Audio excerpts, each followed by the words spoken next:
Hello बच्चों, मैं हूँ आपकी हिंदी टीचर अंजू मैडम और मेरे क्लास में आप सभी बच्चों का हार्दिक स्वागत है। मैं कृष्ण भक्त कवि सूरदास जी के एक भजन को लेकर आपके समक्ष उपस्थित हूँ। आज मैं जिस भजन की व्याख्या प्रस्तुत कर रही हूँ उस भजन के बारे में मैंने आपको पहले ही बता दिया है कि मैं इस भजन के अर्थ को 2 भागों में समझाऊंगी। तो आज का यह जो भजन है, हे दीन दयाल गोपाल हरि वृंदावन मोहे बुला तो सही, इस भजन के प्रथम भाग को मैंने YouTube पर अपलोड कर दिया है। आज इस भजन के बचे हुए अंश को लेकर मैं आपके समक्ष उपस्थित हूँ। सूरदास जी भक्ति काल के कृष्ण भक्त कवि हैं। वल्लभाचार्य द्वारा स्थापित अष्टछाप के प्रमुख 8 कवियों में वे सर्वश्रेष्ठ हैं। वे भक्त, कवि, गायक, संगीतकार सब कुछ हैं। गोवर्धन पर्वत पर स्थित श्रीनाथ जी के मंदिर में अष्टछाप के 8 कवि 8 पहर भजन कीर्तन करते थे। यानी 8 कवि 8 पहर अर्थात एक एक कवि 3-3 घंटे उस मंदिर में भजन कीर्तन करते थे। इनका भजन जो है मधुर ब्रज भाषा में लिखा गया है, जो अपनी मधुरता के लिए, कोमल कांत पदावली के लिए विख्यात है। मधुरता के गुणों से संपन्न इनके भजन आप खुद ही सोचिए, जब श्रीनाथ जी के मंदिर में 8 पहर गूंजता होगा वह दृश्य कितना अपूर्व होता होगा। कानों में हर समय भगवान श्री कृष्ण के भजन सुनाई देते होंगे। तो सूरदास जी के द्वारा लिखित ऐसा ही एक भजन जिसकी मैं आज व्याख्या प्रस्तुत कर रही हूँ। मैंने पहले ही बता दिया है कि आज मैं इस भजन के बाकी बचे हुए अंश की व्याख्या प्रस्तुत कर रही हूँ। यानी इस भजन का पहला भाग YouTube पर अपलोड है। आप उस भजन को जरूर सुने और इस भजन के अर्थ को समझने के लिए आप डिस्क्रिप्शन बॉक्स में दिए गए लिंक को क्लिक जरूर करें। तो चलिए सबसे पहले मैं इस भजन को पढ़कर सुनाती हूँ। हे दीन दयाल गोपाल हरि वृंदावन मोहि बुला तु सही, बिरहावस नयन चुचाय रहे रो रो के समुद्र बहाय रहे, दिन आए रहे अकुलाय रहे मेरे दुख को आन मिटा तो सही, दीन दयाल गोपाल हरि। तेरे दरस का लाल मैं प्यासा हूँ, सूरदास बहुत ही आसा हूँ, मेरे आस की प्यास बुझा तो सही, मेरा जीवन मरण मिटा तो सही, दीन दयाल गोपाल हरि वृंदावन मोहे बुला तो सही। अब कठिन शब्द के अर्थ को देख लें। कठिन शब्दों के अर्थ। विरहावश, विरह होता है वियोग को कहते हैं, बिछोड़ने को कहते हैं विरह। तो विरहावश मतलब क्या हुआ? बिछोड़ने के कारण। नयन, नयन का अर्थ आप लोग सभी जानते हैं, फिर भी मैंने यहाँ लिखा है। नेत्र, आँख। चुचाई, चुचाई का अर्थ होता है आंसू बहना, चूना। जैसे कहीं से पानी टप टप करके चूता है तो हम लोग क्या कहते हैं? उसी को कहते हैं चूना से ही है चुचाई, यानी आंसू बहना, यानी आंखों से टप टप करके आंसू का बहना, आंखों से टप टप करके आंसू का बहना।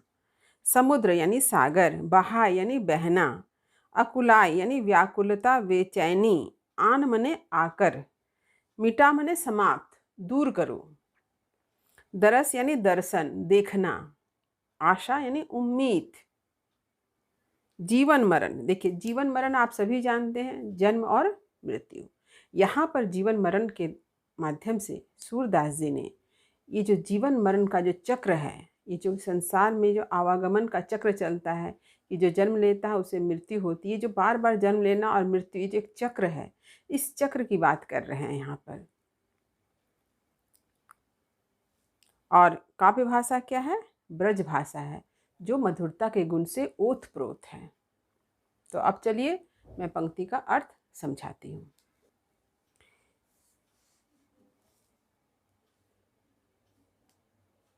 हे दीन दयाल गोपाल हरि।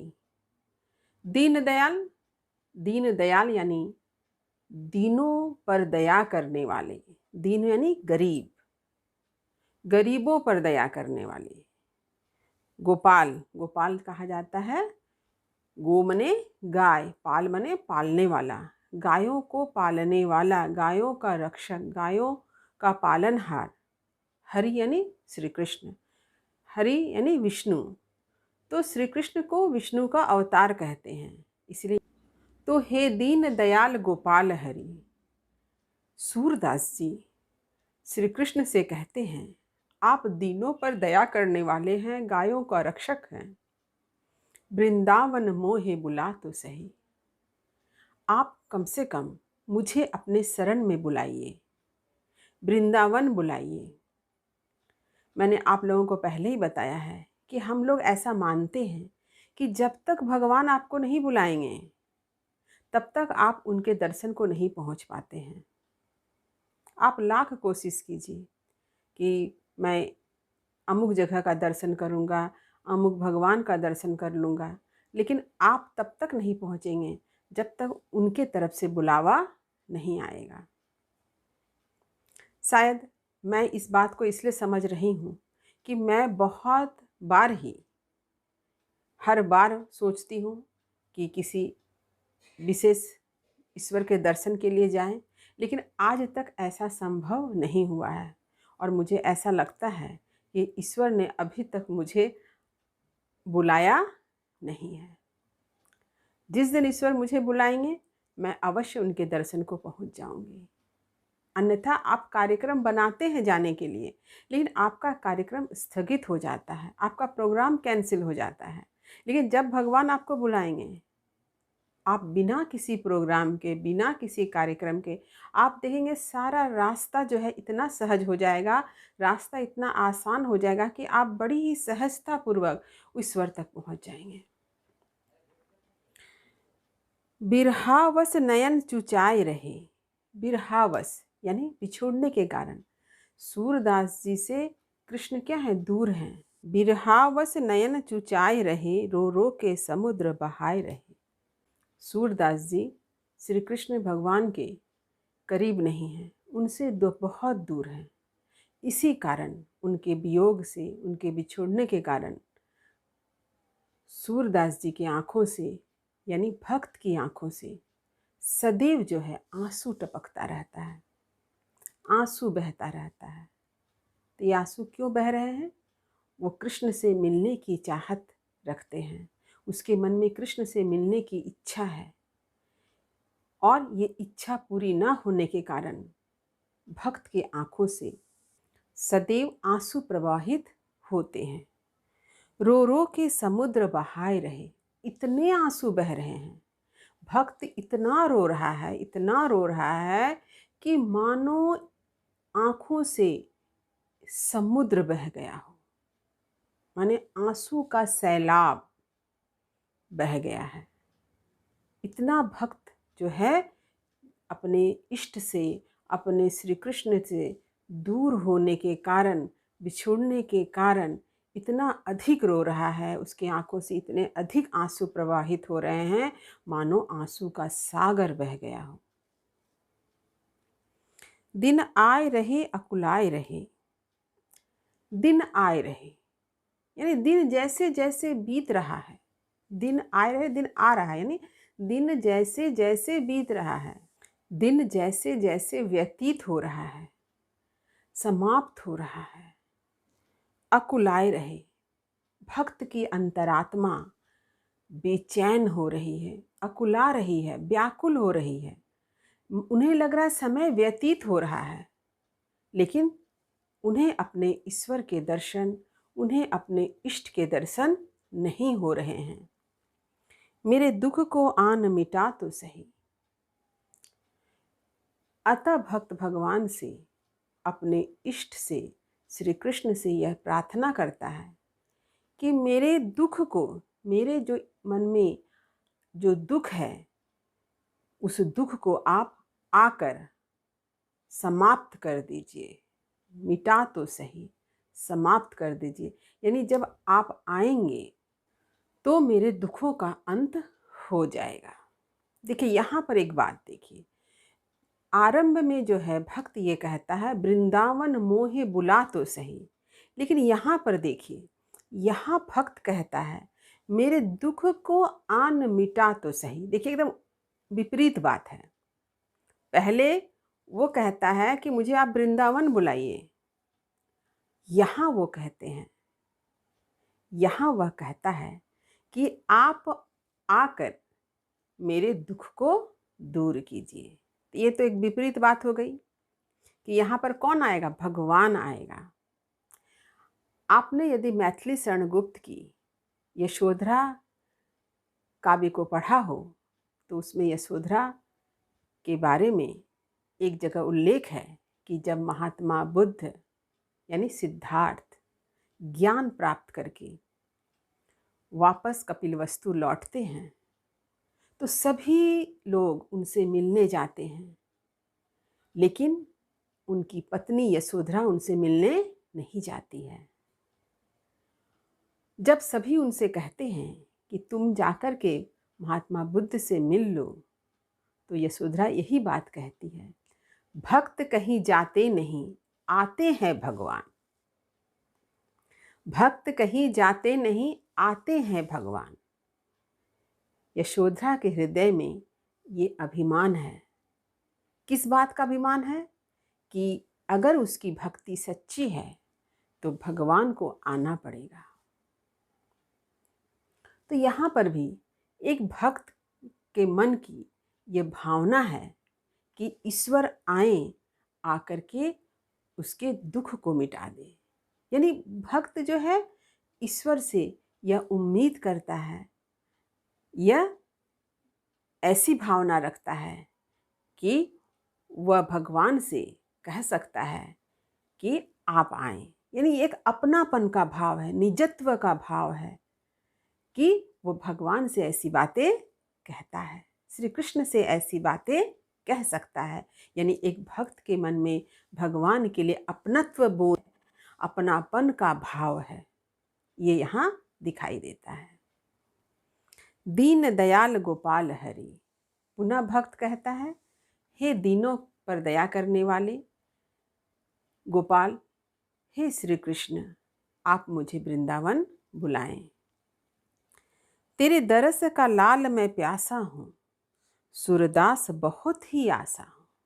देखिए सूरदास जी कहते हैं तुम्हारे दर्शन का, तुम्हें देखने के लिए, लाल यानी श्री कृष्ण, मैं बहुत ही प्यासा हूँ, बहुत ही इच्छुक हूँ।